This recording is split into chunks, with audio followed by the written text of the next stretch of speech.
ముహ్రీం తవాఫులోని ప్రతి ప్రదక్షిణకు ముందు అజరే అస్వద్ను చుమ్మించడం సున్నత్తు.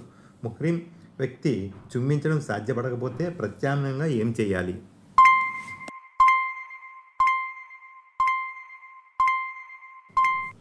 ఒకటి, ముహ్రీం వ్యక్తి చేయి అజరే అస్వద్ వరకు చేరితే దాన్ని చేత్తో తాకి చేతిని చుమ్మించాలి.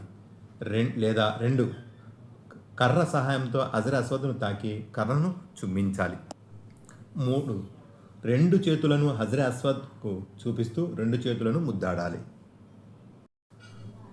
ప్రవక్త సల్లల్లాహు అలైహి వసల్లం తవాఫ్లో మొత్తం ఎన్ని ప్రదక్షిణలు చేశారు?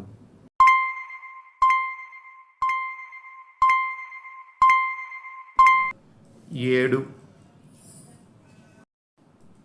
కాబా గృహం చుట్టూ 7 ప్రదక్షిణలు ఒకదాని తరువాత ఒకటి చేయడం సాంప్రదాయం. వీటిలో ఎన్ని ప్రదక్షిణలు ఫర్జ్, మరిన్ని ప్రదక్షిణలు వాజిబు?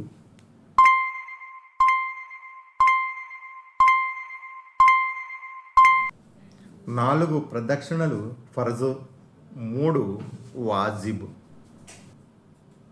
తవాఫ్లో ప్రతి ప్రదక్షిణను ఏమంటారు?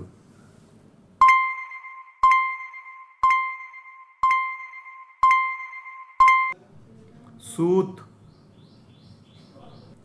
హజ్ కార్యంలో ఒక అంశం తవాఫు 7 ప్రదక్షిణలు పూర్తి చేసుకుని ప్రవక్త సల్లల్లాహు అలైహి వసల్లం ఏం చేశారు?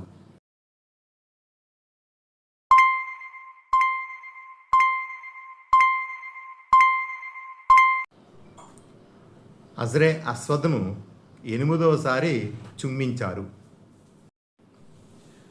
ప్రవక్త సల్లల్లాహు అలైహి వసల్లం హజరే అస్వద్ను 8వసారి ముద్దాడి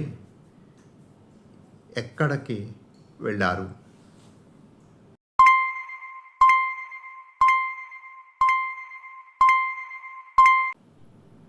మకామే ఇబ్రాహీం వద్దకు.